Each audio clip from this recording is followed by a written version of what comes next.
A gente vai fazer uma entrevista agora sobre esse assunto. Antes, vou chamar a Tainá Falcão para participar com a gente dessa entrevista. Está hoje aqui comigo no Visão, saiu do live, deu um tempinho para ela se organizar. Já está aqui com a gente também. Oi, Tainá, bem-vinda. E temos na tela também a Carla Ferreira, que é pesquisadora do INEP, o Instituto de Estudos Estratégicos de Petróleo, Gás Natural e Biocombustíveis. Carla, boa tarde. Seja muito bem-vinda aqui ao Visão CNN. Boa tarde, Roberta. Boa tarde, Tainá. Agradeço pelo convite para participar aqui do debate no jornal. Thaís Herédia já chega com a gente nesse papo também. Carla, sobre esse congelamento do ICMS, quais são os impactos dessa medida? Porque o consumidor vê essa notícia do congelamento, as falas dos governadores, mas também a fala do presidente falando que nos próximos 20 dias podemos esperar novos reajustes. O que dá para a gente esperar, então, dos preços na bomba? Então, como bem foi colocado na reportagem, a ideia é que se congele o preço de referência para a aplicação da alíquota percentual do ICMS. Então, os estados acordaram de forma unânime que se impõe esse congelamento da referência ao longo dos próximos 90 dias. Então, o que a gente observa é que esse tipo de medida ele pode vir a auxiliar na redução do impacto do imposto sobre o preço do combustível, mas na redução do impacto do imposto, porque o ICMS ele é cobrado a partir dessa alíquota percentual nesse preço que vai ser congelado. E aí, por esse preço ter um reajuste a cada 15 dias, ele ter uma alteração, acaba que o ICMS, sendo uma alíquota desse preço, ele atua também de forma procíclica. Se a gente está num movimento de crescente dos preços, o ICMS acaba pressionando também. Mas a gente entende que essa medida vai ser insuficiente na resolução da questão dos aumentos para o consumidor, justamente porque o responsável pelos aumentos é exatamente a política de preço de paridade de importação adotada pela atual gestão da Petrobras. Então, como havia falado anteriormente a Thaís, na medida que os preços internacionais do petróleo e o câmbio estiverem crescendo e o câmbio estiver desvalorizado, a gente vai ter uma pressão nos preços internos, vão continuar numa crescente e o impacto do congelamento do preço de referência do ICMS vai ser muito baixo e provavelmente não vai chegar no preço na bomba. Então, é uma medida, novamente, que é paliativa e que vai acabar não resolvendo realmente o problema de aumento dos preços dos combustíveis. Certo. Eu vou pegar daqui, Tainá Falcão falando contigo agora, Carla, para a gente jogar um pouquinho para frente. Já foi noticiada aqui a possibilidade de uma reunião entre os governadores e os estados, né? Os governadores e o presidente do Senado, Rodrigo Pacheco, que está segurando a PEC que já foi aprovada na Câmara dos Deputados, que fixa um valor para a cobrança do ICMS, tem bastante resistência dos estados. E a ideia, segundo os governadores, conversei com Wellington Dias, que é do Fórum de Governadores essa semana, é levar uma proposta para o senador Rodrigo Pacheco, né, o presidente da casa, e também sentar junto com a Petrobras para discutir saídas.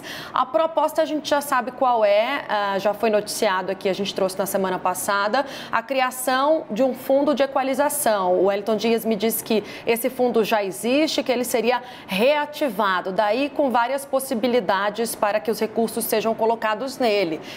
3 possibilidades já são aventadas até aqui. Agora, além disso, tem essa conversa, o diálogo que é exigido pelos governadores com a Petrobras. Além desse comentário sobre a recriação do fundo, Carla, eu queria que você me dissesse o que é possível tratar com a Petrobras do ponto de vista prático, já que a gente sabe que não é nada recomendado se questionar ou não se questionar, mas se alterar a política de preços agora, né? Causaria um tumulto muito grande, o que a gente já viu até da fala do presidente Bolsonaro para cá no mercado.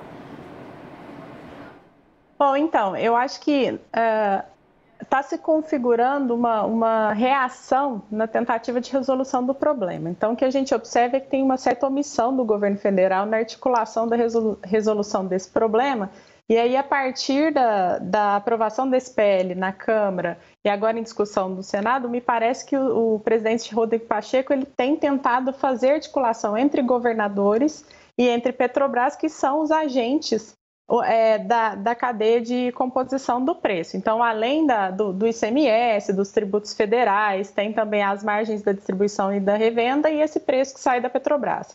Então, a gente no INEP, a gente defende que é de extrema importância que haja uma estruturação de políticas públicas que coordene todos esses elementos da cadeia. Porque, no limite, se não houver essa coordenação, a gente pode ter essas medidas paliativas e pontuais que não vão resultar na redução do preço, se este for o objetivo.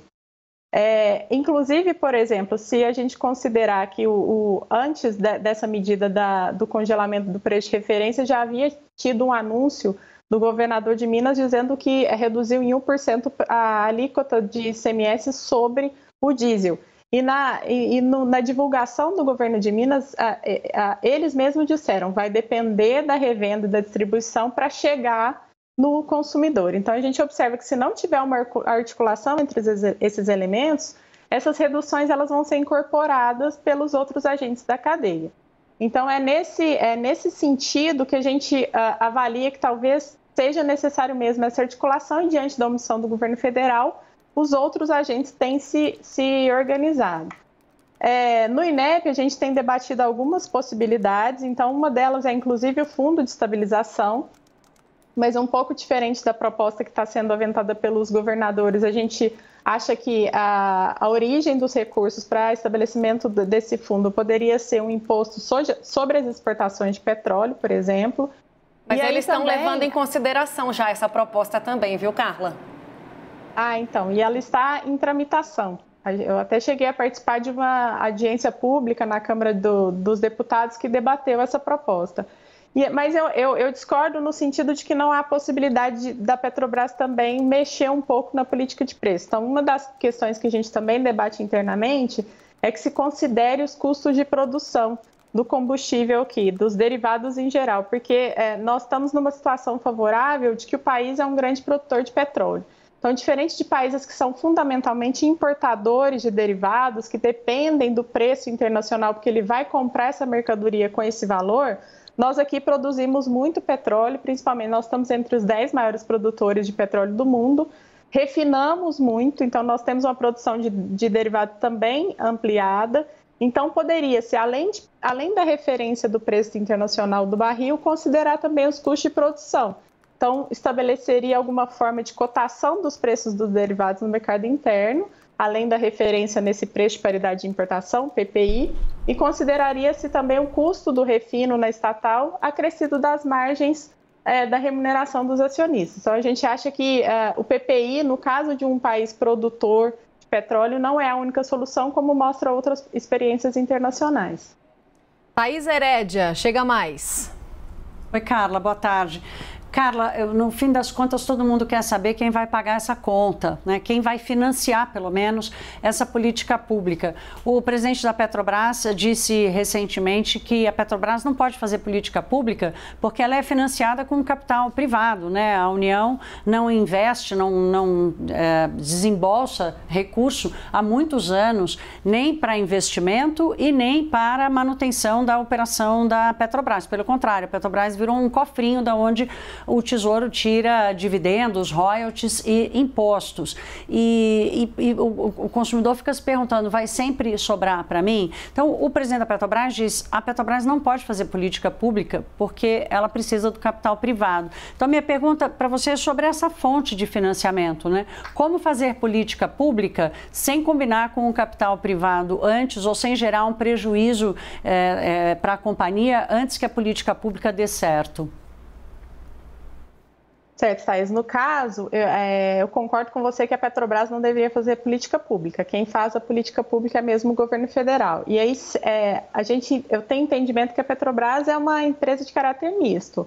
Ela, por ter mais de 30%, 37% mais ou menos das ações em controle do Estado, ela é uma empresa estatal, mas ela também é uma empresa de acionistas. E o que a gente tem observado é que esse lado de empresa estatal ele tem sido atrofiado e o lado da empresa acionista ele tem sido ampliado. Então, hoje a prioridade da Petrobras a partir dessas últimas gestões tem sido a exploração e a produção, fundamentalmente no pré-sal, e aí acontece algum desses problemas. Como não está se investindo em outros elementos da cadeia do setor, inclusive do refino, então está se abrindo mão do refino quando se privatiza, cada vez mais a empresa a Petrobras, enquanto um braço estatal do governo, vai deixar de ser um elemento para coordenação e estruturação de uma política pública.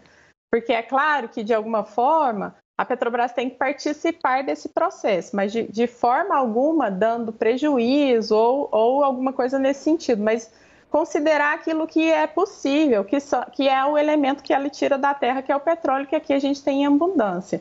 E a gente não tá, e essa ideia não é nova. A gente observa, por exemplo, países produtores como a Dinamarca, ela usa suas empresas estatais para estabelecer uma política de preços diferente de uma política de paridade de importação. Ela consegue estabelecer dessa forma em função de ter uma estatal.